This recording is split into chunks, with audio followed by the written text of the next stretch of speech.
जूलिनी अपनी बेटी के कांटे ज्वेलरी बेच के ये थोड़ा इक्विपमेंट ये इक्विपमेंट खरीदा है। एसी डीसी लगे हुए हैं, ये जो इंडोर आउटडोर लगे हुए हैं, इनको निकाल के इस दरिया में फेंक देना चाहिए। शुक्रिया ससुर चैनल, तुम्हारा चैनल में शुक्रिया अदा करूँ। तुम्हारा थोड़ा से उर्दू आते दो इमरजेंसी हो गया, ठीक है। और 4 किलोमीटर दूर मामडेरी पिजागट मकाम में इधर 25 कसान फंस गया दरिया में। अच्छा, जिंदा निकाला, और एक हादसा और है। उन 25 लोगों को अपनी मदद आपके तहत निकाला? आपसे निकाला। रेस्क्यू में या सरकारी तौर पर कोई इंतजामिया नहीं किया? हमारा टीम है सिविल डिफेंस स्वात का। अच्छा, इधर दूसरा दिशा 18 लोग में 3 बंदा जिंदा बच गया। ठीक है। और वो जिंदा जो बचे हैं 3 लोग यहाँ से जो आप बता रहे हैं, वो कुदरती तौर पर बच गए कि उनको बचाया गया था? हिलाल भाई ने बचे। हमारा टीम का वर्कर है, इस टीम का वर्कर है हाँ। Civil defence. अच्छा, हिलाल भाई उसका नाम है। ठीक है। उसने बचाया जी। वो हिलाल भाई कहाँ पर है? उसकी तस्वीर एक सोशल मीडिया पर बड़ी वायरल हुई है। बिल्कुल जी, वो ऑपरेशन में है। अच्छा, अभी ऑपरेशन में हाँ है? जी। नाज़रीन, बिल्कुल आपने इन दोस्तों की, इन हमारे जांबाजों की गुफ्तगू सुनी है, जो अभी भी ये सरकारी तौर पर इनको जो गाड़ियों के टायर होते हैं उनमें जो ट्यूब डाली जाती है, ये वो ट्यूब है, और ये इस तरह के ऑपरेशन के लिए कारआमद नहीं है।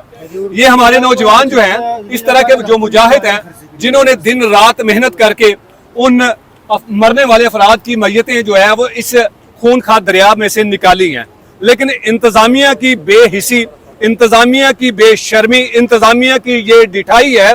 और ये बिलखसूस अली अमीन गंडापुर साहब से मैं उनको कहूंगा कि जनाब अली, आप अपने मुंह से मूछें उतरवा लें, अपनी टिंड करवा लें। आपके हुकूमत के दौर में जितने हादसात इन सियाहों के साथ हुए हैं, मैं समझता हूं कि इससे पहले शायद कभी नहीं हुए। अगर आपकी हुकूमत बरवकत इंतजामात करती तो वहां पर फंसे हुए 18 अफराद में जो 10 अफराद इन लहरों की नजर हो चुके हैं, वो भी बाहिफाजत जिंदा बचा लिए जाते थे। लेकिन आप लोगों ने इंतजार किया, आप लोगों ने ये तहिया कर लिया था कि जब तक ये लोग ये मरेंगे नहीं, जब तक इनकी लाशें किनारों पर नहीं आ जाती, तब तक हम कुछ नहीं करेंगे। अभी भी आप देख सकते हैं कि पूरे दरिया में जो है वो खूनखार किस्म की आवाजें आ रही हैं, लेकिन हमें रेस्क्यू 1112, मुझे बड़े दुख के साथ इनके बारे में इस तरह के अल्फाज जो है वो निकालना पड़ रहे हैं। पहली दफा कि ये वो वाहिद इदारा था जिसमें किसी किस्म की कभी हमें कोई करप्शन नजर नहीं आई, बल्कि ये तमाम हादसा से सबसे पहले पहुंचते हैं उनके प्यारों को बचाने के लिए। लेकिन इस वक्त रेस्क्यू 1112 हमें कहीं दिखाई नहीं दे रहा। कोई केपी गवर्नमेंट की कोई इंतजामिया में यहाँ तक नहीं दिखाई दे रही। 8 अफराद को जो है वो उनके प्यारे अपनी प्यारों की मैयतें लेकर डस्का रवाना हो चुके हैं, लेकिन उनमें से उनके अभी भी एक बेटी और एक बेटा, जिनकी मैयतें रात ये तक ऑपरेशन जारी रहा, लेकिन उनको उनके प्यारों की मैयतें नहीं मिल सकी। अभी भी कुछ लोग जो है वो जो है उनकी मैयतें को, उनकी लाशों को ढूंढने के लिए जो है वो ऑपरेशन कर रहे हैं। क्या कहना चाहते हैं, इनसे बात मजीद करते हैं। सर जी, इस बंदे की अपनी बेटी की जूली बेच दिया है, थोड़ा इक्विपमेंट इसने लिए। क्या करके? अपने बेटे की जूलिनी, अपनी बेटी के कांटे ज्वेलरी बेच के ये थोड़ा इक्विपमेंट ये इक्विपमेंट खरीदा है। मैं आपको क्या बताऊं, आप ये देखें, ये लोग जो लोगों की जानें बचाते हैं, इन्होंने, मैं सलाम पेश करता हूं कि इन्होंने अपने बच्चों के जेवरात को बेचकर ये चीजें खरीदी हैं, ताकि जो लोग यहाँ पर आते हैं, जो हमारी वजह से लाखों रुपए कमाते हैं सालाना और फिर अपनी अय्याशियां करते हैं, लेकिन इनको आप क्या दे रहे हैं, जिन्होंने अपने बच्चों के जेवरात बेचकर ये चीजें खरीदी हैं, ताकि यहाँ पर कोई अगर फंस जाता है तो उसको बाहिफाजत निकाला जाए। अब हमें कुछ लोगों ने बताया कि ये तकरीबन मुख्तलिफ इजला के जो रेस्क्यू टीमें हैं, जो इस तरह के वॉलंटियर रेस्क्यू एहलकार हैं, वो खुद अपनी मदद आपके तहत काम कर रहे हैं।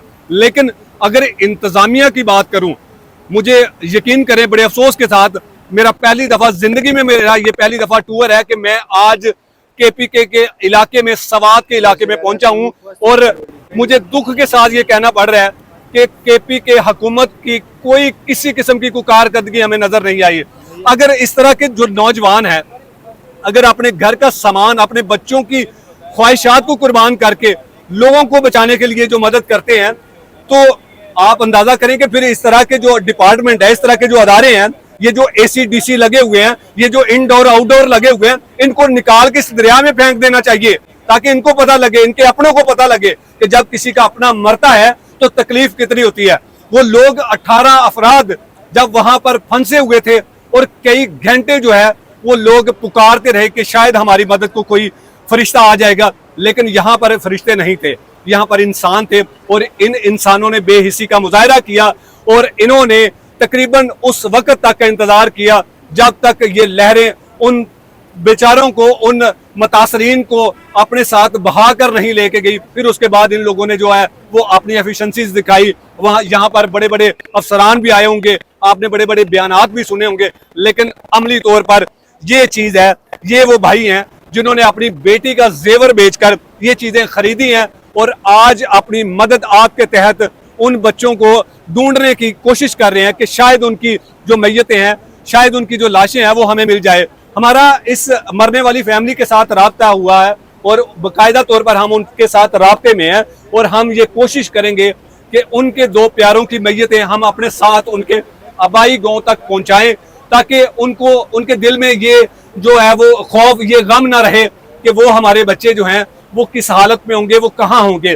ताकि अगर उनकी मैयतें, उनकी लाशें अगर ये नौजवान ढूंढकर उनके हवाले कर देते हैं तो उनके दिल में कम से कम ये दुख नहीं रहेगा, ये उम्मीद खत्म हो जाएगी कि काश हमारे वो बच्चे हमारे सामने होते, हम उनका आखिरी दीदार करते। हम और भी लोगों से आपकी मुलाकात करवाते हैं और इस हुकूमत के बारे में भी आपको लोगों के वो कमेंट्स आपको बताएंगे कि लोग क्या कहते हैं। क्या ये मजीद हुकूमत इन लोगों को तहफ़्फ़ुज़ दे सकती है या फिर यहाँ आने वाले जो सियाह हैं उनके लिए क्या हिफाजती इक़दामात उठाती है। अगली वीडियो में दोबारा आपसे मुलाकात होगी, तब तक के लिए अल्लाह निगहबान।